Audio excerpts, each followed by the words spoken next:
हो जाएगा। किन प्रक्रिया से गुजरना पड़ता है कि श्रवण करने की जिज्ञासा होती है तो उनका मनन भी होता है।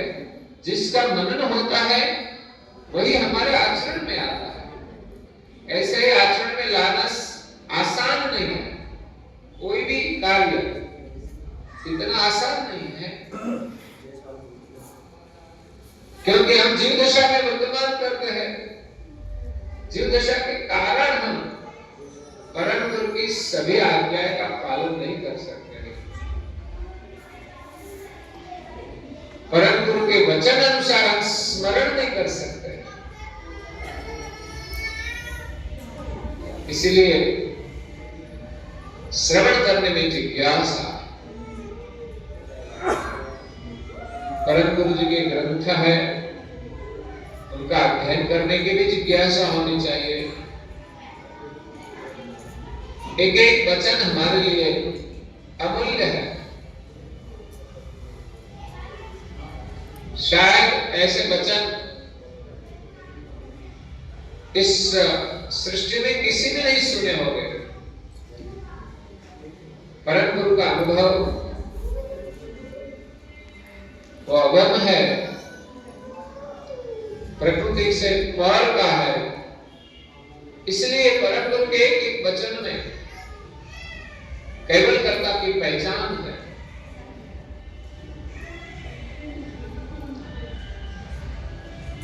तो परम गुरु ने लिखा है, कोटि तीर्थ जब तक करे जिन दशा न जाए। फिर भी तीर्थ स्थानों की महिमा है कि वहां हम जाए तो हमारी आस्था बढ़े। कई पवित्र नदियां हैं, उसमें स्नान करने से भी पवित्रता प्राप्त होती है। लेकिन जब तक हमें कोई संत न मिले, कोई गुरु न मिले,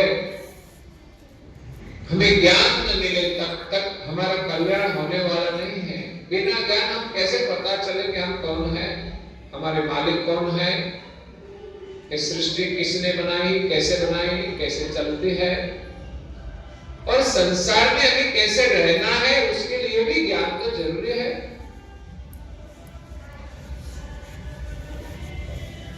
तो आज तक जो भी परंपराएं हैं, उसमें जो संत हुए, उन सब ने अपने अपने अनुभव के अनुसार ज्ञान दिया है। इसलिए सृष्टि ज्ञान के माध्यम से ठीक तरह से चलती है। कई लोगों का जीवन भी ठीक तरह से चलता है, लेकिन परम गुरु लाए हैं वो अनुभव सबसे अलग है। अलग इसलिए है कि संसार में सभी महापुरुषों ने ज्ञान दिया है, लेकिन इसमें अपूर्ति है कि सृष्टि के सृजनहार कौन है, उनकी पहचान नहीं है। जो बताई है वो पूर्ण नहीं है। हम सभी के सृजनहार एक है, ऐसी पहचान एक दिव्य परम गुरु जी ने दी है। हम भाग्यशाली हैं, उनके शरण में आए हैं, उनका दर्शन होता है, ये भी हमारा सुकृत है। और इस जन्म में हम थोड़ा सा सुकृत करें तो फिर जन्म तो मनुष्य का मिलेगा ही। मैं तो मानता हूं कि आपके कपाल में, भाल में तिलक है ना, तो ये मनुष्य जन्म का तो रिजर्वेशन है ही।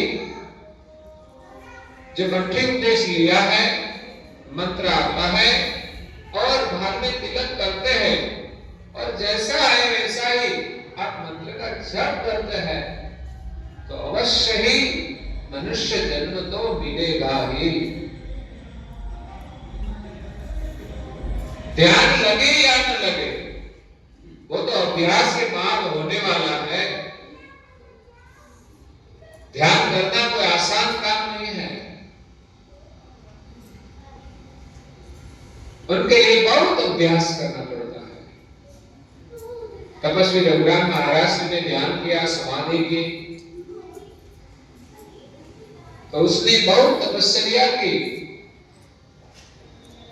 हम तो 1 घंटे तक एक आसन पर भी बैठते हैं, तो फिर ध्यान करना मुश्किल है। और ज्ञान का भी अभ्यास होना चाहिए। बैठने का अभ्यास हो जाए तो क्या होगा? ज्ञान और समझ का भी अभ्यास होना चाहिए। हमारे मन में वैराग होना चाहिए, हमारे मन में ध्यान करने का भी प्रेम होना चाहिए, तो हम ध्यान कर सकते हैं। ध्यान बहुत बड़ी साधना है, सरल नहीं है। सरल साधना विधि है, कठिन साधना विधि है। सरल साधना में हम परम गुरु जी का पूजन करें, एक कोई छोटा मोटा बात नहीं है, बहुत महान संस्कार है। हमारे घर में परिवार के सभी सदस्य परम गुरु जी का पूजन करें तो बड़ा संस्कार है।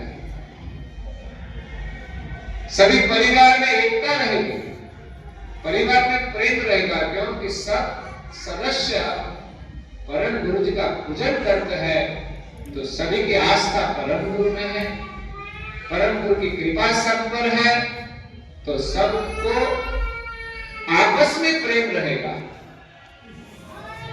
तो यही तो सुख है। ऐसा नहीं कि हमारे लिए घर में सब सुविधाएं आ गई तो सुखी हो जाएंगे, लेकिन सबके प्रति प्रेम होगा तब हम सुखी होंगे। तो सब लोग पूजन करें, थोड़ी सी प्रार्थना करें। मंगलारती, शंकरारती हमारे महत्वपूर्ण नियम है। कोई उपासना करे तो अच्छा है, लेकिन समय ना हो, कम हो तो मंगलारती, शंकरारती और उसके बाद आता है कर्ता स्तुति। उनके बाद जय विधि आती है, एक चैप्टर पूरा होता है।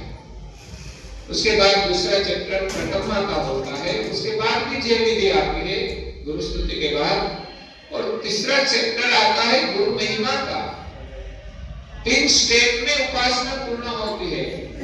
नहीं तो ऐसे तो प्रार्थना तो पूरी होने के बाद ही जय विधि आती है, होनी चाहिए, लेकिन हमारी उपासना में 3 बार जय विधि आती है। तो मतलब 3 स्टेप है। जो नए भक्त है, अनुयायी है, उनके लिए प्रथम स्टेप होना चाहिए। और समय मिले तब भी हम ज्यादा करें।